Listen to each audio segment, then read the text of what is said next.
Hello everyone. তো এইটা হচ্ছে লক্ষ্মী ঠাকুর আনতে যাওয়ার ভিডিও। তো এখানে মামি আমাদেরকে শুভ বিজয়া বলেছে এবং মিষ্টি আগে দিয়ে দিয়েছে মায়েদেরকে, আমাদের দুজনকে দেয়নি।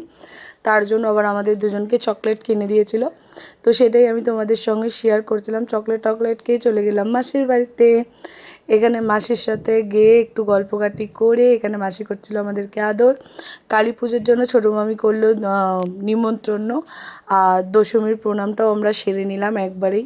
কেন নিজেদের লোকের কাছে তো এইটুখানি মানে চাওয়া পাওয়া, বড়রা শুধু সম্মান আর ভালোবাসাটুকুনিই চায়।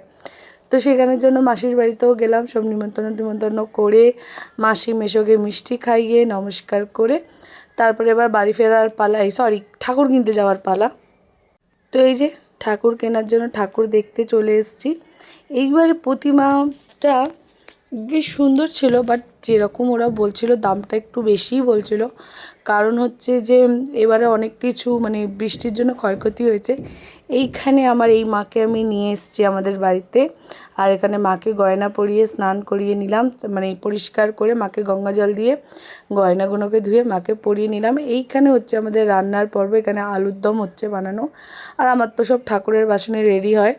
তো এই জন্য এখানে হচ্ছে আর বছরে দেখি গ্যাসটাও কিনে নেব। আর এখানে আমি নাড়ু তৈরি করছি, অল্প অল্প করেই করেছিলাম, কারণ এই দিনে আমাদের বাড়িতে কেউ আসার থাকে না। লক্ষ্মী পুজো সবার ঘরে ঘরে হয়, তো শুধুই আশেপাশে কিছু লোককে প্রসাদ দেবো বলে অল্প করে করেছিলাম। এইখানে আলপনা এঁকেছিল আমার বোনু, খুব সুন্দর আলপনা এঁকেছিল, দেখতেই পাচ্ছ তোমরা। প্রত্যেক বছরে সিঁড়ি টিড়িতে আলপনা দিয়ে এবছরের দেওয়া ছিল বলে ওগুলোকে আর দিইনি, শুধু আমাদের ঘরটুকুনি দিয়েছি। এবার বসে পড়েছি আমরা পুজোতে। এখানে মোটামুটি আমাদের পুজো দেওয়া হয়ে গেছে।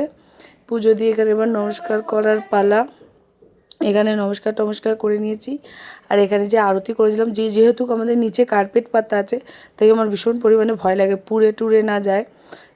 তো ওই জন্য আমি এগুলোকে পুজো পাঠের দিনকে ওই জন্য আমি জিনিসপত্রগুলোকে আগে গুছিয়ে নিচ্ছিলাম। এই যে ধুনো জ্বলছিল, যেহেতু কি মাকে ভোগ দিয়েছি একবার চট করে তোমরা দেখে নাও। এখানে দিয়েছিলাম খিচুড়ি, 5 রকম ভাজা, লুচি, সুজি, আলুর দম, ফল, নাড়ু, মঠ, তারপরে এটাকে কি বলে, কদম, আমসত্ত্ব, খেজুর, দই, মিষ্টি, আর এখানে শুকনো মুড়ির মোয়া, খই, মুরগি, এগুলো মাকে ভোগ দিয়েছিলাম। এটা হচ্ছে আমাদের উপরে, যেটা মানে আমাদের বাড়িতে প্রতিষ্ঠিত মা, পিতলের ঠাকুরটা ওটা। আর এই হচ্ছে আমার ঘরটাকে এরকমভাবে সাজিয়েছিলাম।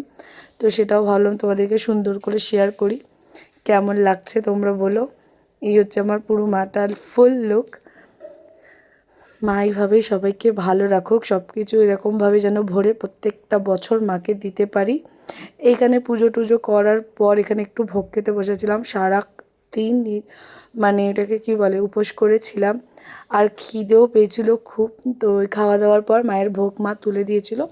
এই যে সবাইকে প্রসাদ বিতরণ করা শুরু হয়ে গেছে। এখানে মা প্রসাদ বিতরণ করছে, আর ছোটো মামি সিন্নি প্রসাদ দেয় ঠাকুরকে, মানে মামির লক্ষ্মীনারায়ণ আছে যুগল মূর্তি, সেখানেও যাব। চলে এসেছি ছোটো মামির কাছে। এখানে ছোটো মামি মাখছে সিন্নি, আর এখানে আমরা সবাই মিলে গল্প করছিলাম, বনুর পিছনে লাগছিলাম। ও মানে রীতিমতো ওকে একটু বিরক্তই করছিলাম। এই নিয়ে আমরা সবাই গল্প কাটি চললো। তো চলো আজকের ভিডিওটা এইটুকুই। ভালো লাগলে লাইক কমেন্ট শেয়ার করে দিও, আর সবাই খুব ভালো থেকো।